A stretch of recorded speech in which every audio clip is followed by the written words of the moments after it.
Oh.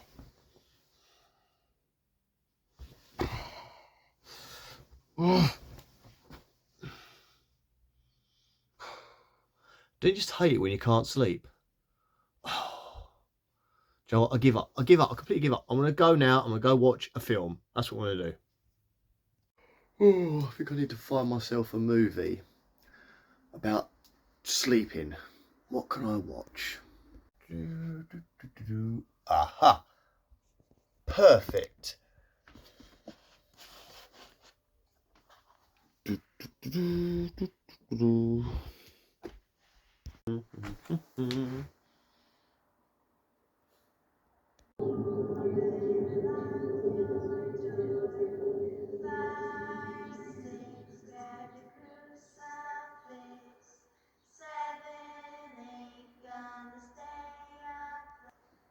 Ooh. Yeah, so Nightmare on Elm Street, what a phenomenal horror movie. This pure concept of a guy that stalks you in your dreams. It's just, oh, it's terrifying, isn't it? You can't get away from it. You can't just not sleep. I mean, I can't go a whole night anymore. I'm old now, so I could not do that. I could not stay awake for days to avoid Kruger. I'd be gone within the first hours, really. But yeah, I've always loved these movies. I've always loved the Nightmare on Elm Street franchise. The first time I ever saw it was Freddy's Dead when I was probably about 11 or something, and from then on I was blown away by it. And when I first saw the original, like Nightmare on Elm Street, the first one, it was just creepy, and Freddy is just this totally amazing concept of a killer. I mean, it's not just the fact he can haunt you in your dreams, but just everything about him, the hat, the jumper, the burnt face, the glove, you know, all that stuff comes together to make one perfect franchisable killer. And it is amazing. It's just I can't praise that film enough. Obviously, it was done by Wes Craven, who got the idea because he read an article about, I think it was some kids in the Philippines that were having nightmares and then dying after telling people they've had nightmares, and it was happened to a group of kids. So obviously, he took that concept, put a boogeyman in there, and we get Nightmare on Elm Street, which it's been replicated so many times. People have tried to sort of copy it. You can even argue sort of modern classics like Art the Clown is very Freddy Krueger inspired from some of the stuff that he gets up to. But Robert Englund to me will always be sort of on the Mount Rushmore of horror villains, and he was an amazing casting as well. I mean, he was known for like V and different things and more comedy sort of stuff, and then he goes on and does this sinister, evil, creepy role, and he nails it, like, you know. So let's just talk about this film. So the film basically follows Nancy, a young girl who's having dreams. She then finds out her friends are also having dreams, and then one night, while staying at a friend's house, a friend and boyfriend go up to the bedroom to do what teenagers do, and her friend has a nightmare, and Kruger gets her in a nightmare. And that scene, oh, the effects in this movie, because it was done in this, yeah, considering it was made in 1984, the effects and how they did the effects is brilliant. Like, as I said, the scene where you see Tina die, they actually turned the whole room upside down, and you see her walking on the walls and climbing on the ceiling because they actually rotated a room to get that effect. And I just think that's a genius thing to do because it looks so good. It looks amazingly good. The way she's on there, she's crawling along, she's holding her stomach, there's blood everywhere. And you can see her boyfriend in the corner, he must be like fixed down somehow. He's looking up at her. Genius stuff. In fact, all the effects in this film, like Johnny Depp's death scene, they did the same thing with that. They rotated the room upside down, and they poured blood through like what would be the ceiling of the room, was it's been reversed, so it looked like the blood was coming up through the bed. So it's basically just done upside down. That's a genius thing. There's a scene which I adore in this movie where Nancy's laying on the bed asleep and a cross falls off the ceiling, and then you just see like Kruger like lean over through the ceiling, so it's almost like he's coming through the ceiling, like leaning over her.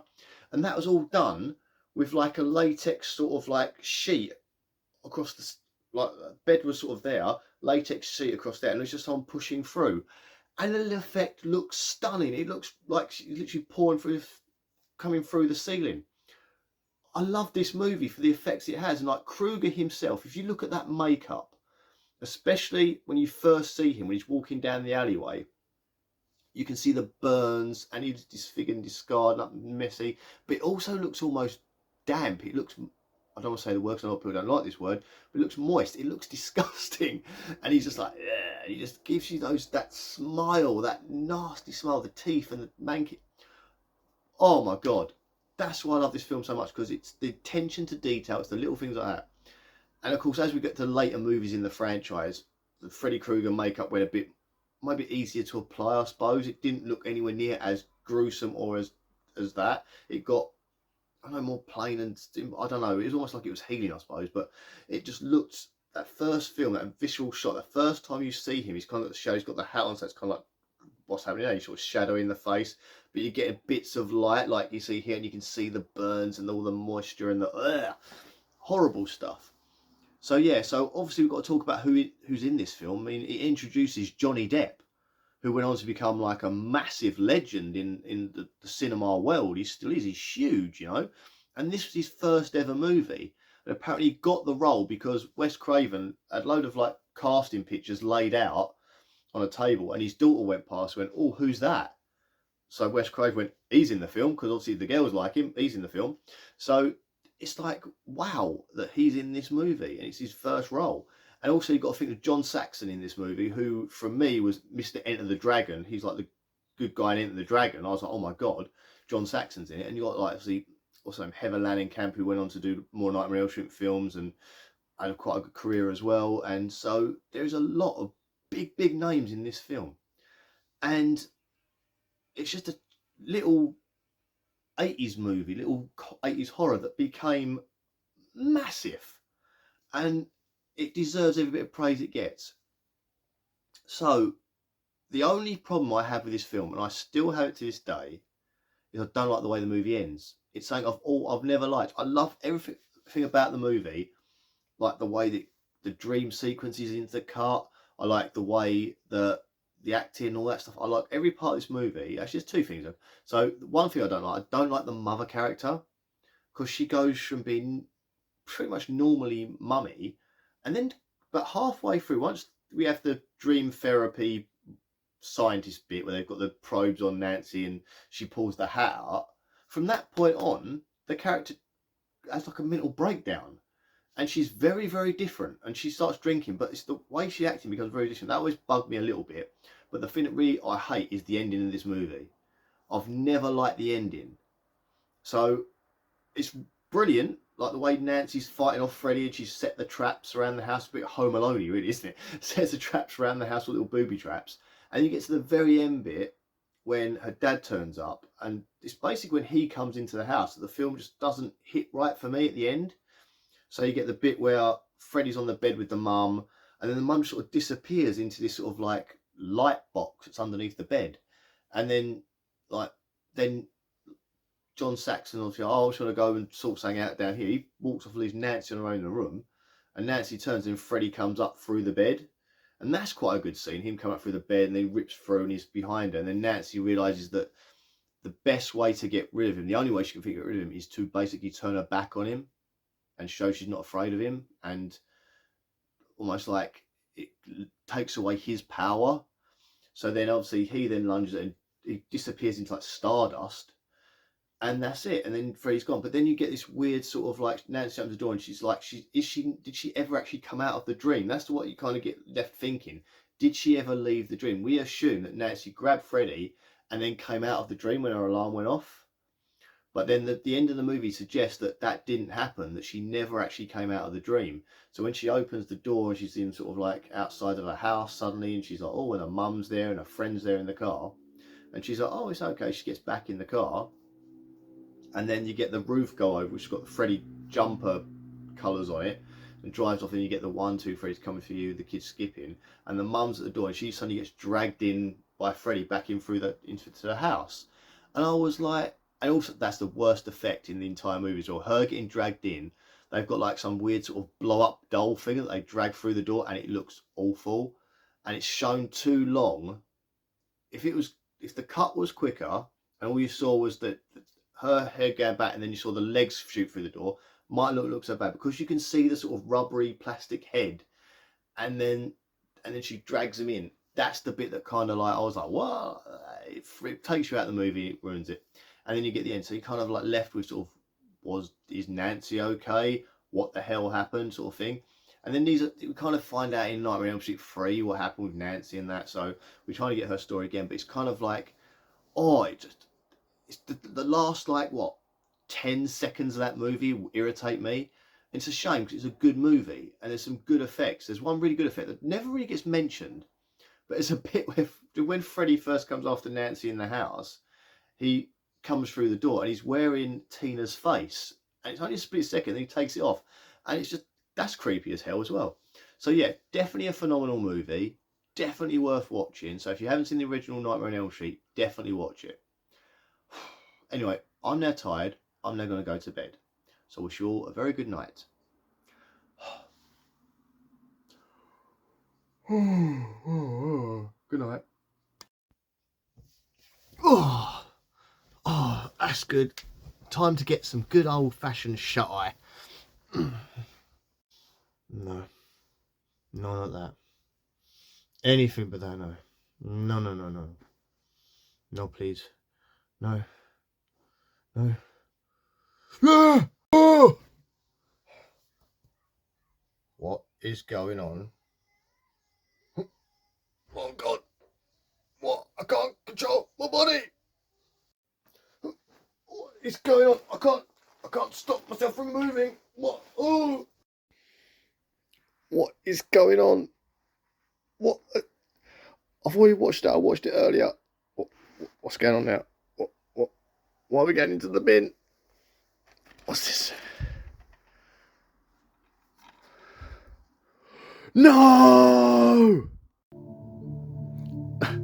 No. I always said I'd never watch this one again. No. No. No.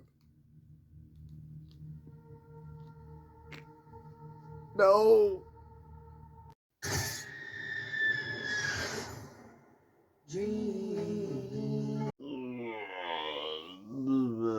It wasn't much better, was it? I was really, really hoping that second time of watching this movie, it might be better. That made my disappointment was from the cinema was just the fact that I was kind of like in a bad mood that day or something. But no, this film is not good. No matter how I tried to make it good, like tried to give it a chance, it just doesn't do anything. The acting's pretty flat. That's the one thing I noticed watching this way around. The acting is so flat. It's like no one kind of wants to be there to do this movie, and no one's putting everything into it. Even sort of the main girl, the Nancy character, at the end of the movie, she kind of does like ramp it up a little bit, but until that point, it's kind of flat. It's like everyone's kind of walking around, I know they're supposed to be sleep deprived, a lot of them, but still, there's not much good stuff. And you've got some good actors in this film, some really good actors. You've got the guy that played the Kurgan in The Highlander. He was he was in SpongeBob. You know, he's a good actor and he can pull off really good acting. So it's a shame that like he's probably the best one in it. You've got the woman that was from the TV show Nashville playing Nancy's mum. As you know from what I said about the original movie, that Nancy's mum wasn't my favourite character. She's a lot better in this, but it's still some of the scenes you can't, like it's a couple of scenes where you just kind of want more from her. The scene where Nancy asks her outright, sort of like, do you know Fred Krueger is? She just sort of goes, no. And it's like, I wanted more, like you want us to go like, and then no, but no, it's just like, no. And it's just, you know, it's just like that. None of them can be bothered. And like, let's just talk about Freddy, right? So Robert Englund, we all know, is the greatest in this role. He nailed the character and everything creepy and evil about Freddy that he mentioned, nailed it. The guy in this one, the guy that played Rorschach in what's the film called? Night Watch, which is like a DC comic movie. In that he's kind of like bland, like melatonin bland. But in this one, he's like the same, and it's Freddy, but he's like, I want to kill you, and I don't like you. It's just really boring. Like the betrayal is boring. And this is a killer with knives on his hand and the jumper and the hat, and it's scary looking, but it's just sort of like he just, ugh. And even like these facial features, like Kruger with the mask, even in the later films, could really emote like his emotions. You can really show you in his face like that, and like the creepiness, like especially in the first one where he's like down the alleyway, he's like, and then he does the finger chop off thing. You can see that evil that coming out of him. This guy's just so bland. I don't know if it's the makeup covering too much his face or the fact he's not very good at showing those emotions and showing the facial features and actually doing that. It's such a shame because it could have been so much more. And like the potential of a Freddy remake is huge. You could take the concept, which is one of the best concepts of any horror character, someone that hunts you in your dreams, and you could do anything with that. But they decide to go really basic and bland, and even the death scenes are nowhere near as impressive. Like the way you'd think there'd be something more impressive there, like the Johnny Depp blood scene with the blood pour out of the bed. That was impressive. Most of these guys just get a slice, and that's it. It's done. I mean, what's her name? Chrissy, who's played by Thingy Cassidy, Curdy Cassidy. I can't remember her name, but she's like the way they kill her. She's like when we saw Tina die. It's the same. It's the Tina death basically. So the room sort of like she gets levitated in the room, and Freddy's in there with her, and he's slicing like he slices Tina up in the original, and she like crawls on the ceiling. She gets smacked in. I think this one she's kind of on wires. They're sort of thrown her around like this, and then she lays there and just down the front, and then she just falls down. It's just so bland and boring compared to the original, which was made in the 80s, which should be the more bland and boring one because they didn't have the technology they had when they made this one in whenever it was 2010. So like how can they get it so badly wrong? How can let's just talk about the effects because I mentioned the one when I talked about the original. I mentioned that scene where she's laying on the bed, being one of my favourite scenes. So Nancy's laying on the bed, and the ceiling's like a white ceiling, and you see Freddy sort of like come through the ceiling like at her, and it's just such a slow thing that he does this right. That's all he does, and it's a real good scene. Like whoa, that looks amazing. Like, and all they do is put a latex sheet over, and Freddy and someone, probably the actor, just pushed himself against it to get his image come through. Simple as that. This one, they decided to go the CGI route. So the wall kind of ripples, and then you see him come out the wall, comes out even more, gets all like this, and it's nowhere near as effective, and it looks ridiculous. It just looks so stupid, and you're like, what? And that's like early on in the film. It's one of the sort of early times when you see Freddy, you're kind of like, oh, that sucks. And as soon as you get that, you're like, off for the rest of the movie. And that's what this movie does. It takes everything away from you. And there could just be so much more in this film. There really could be like I said, the only I'll give it a bit of a credit, right?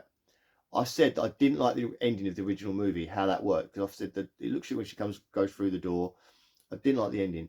This one, the ending is a little bit better, story wise, like the way it looks wise, but it's still the same kind of ending. If it was me, I'd have completely changed that. I'd have had a beat Freddy, have Freddy down and done, end the movie. I wouldn't have gone for the scary movie. And the thing as well is that the way they do the endings, this movie is probably a 3D movie because all movies that come out at that time were 3D because like they just were. Everything was coming out in 3D.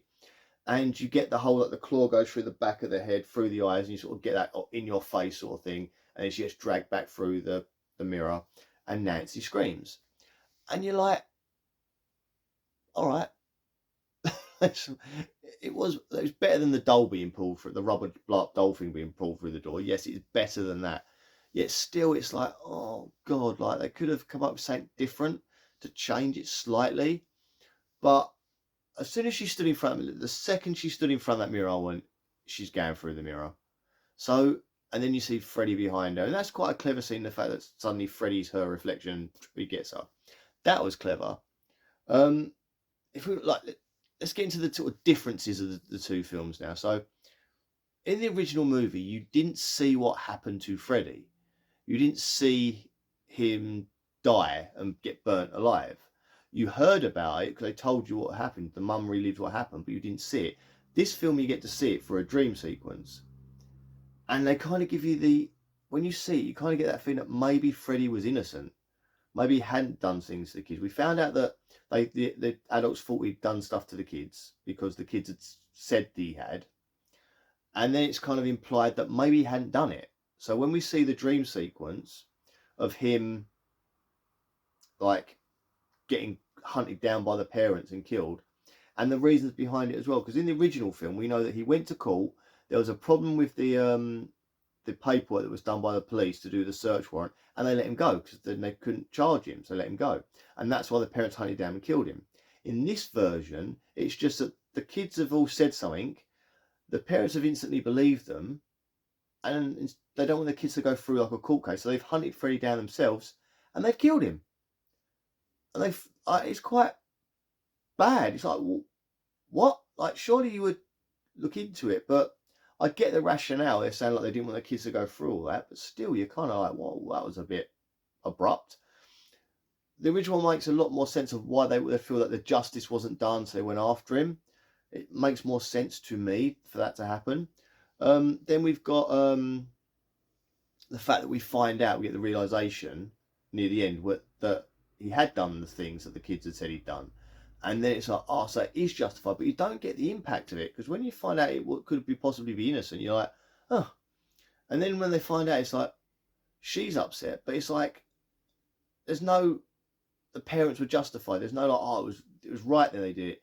You don't get any of that, because then you get like, she then goes into the dream and like fights Freddy the same way in the original one, only to do the thing where the boyfriend's supposed to stay awake and he falls asleep again because he's useless.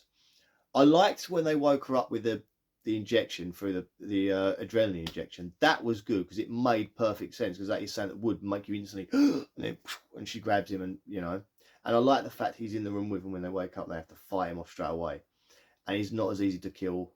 Well, I suppose he's easy to kill. They get rid of him quite quickly and easily, but the whole to the neck, that wasn't enough for me. It should have been more. It should have been like a head cut off or something else. And then she goes to burn him. Instead of pouring it on him, she kind of just burns the room and leaves. That's that whole like, they could have done it so that he wasn't dead. Like he got the like that, but it wasn't enough to kill him.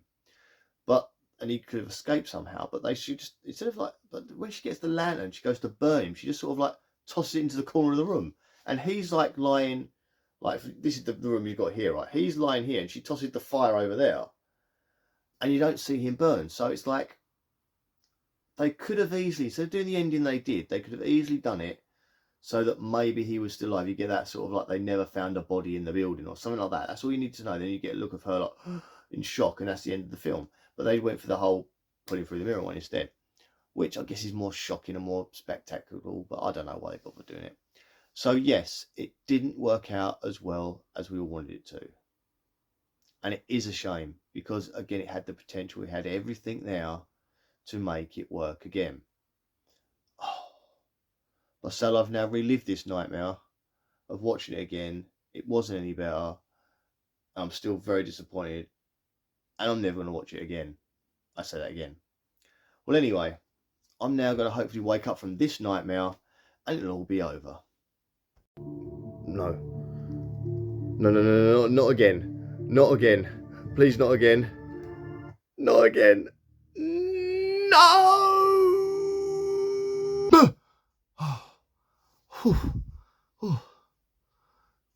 God, I hate falling asleep.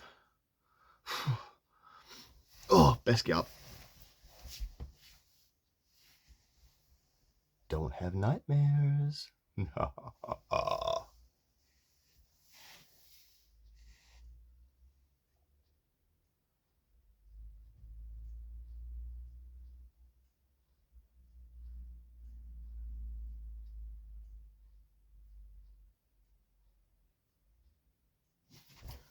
Like and subscribe and stuff.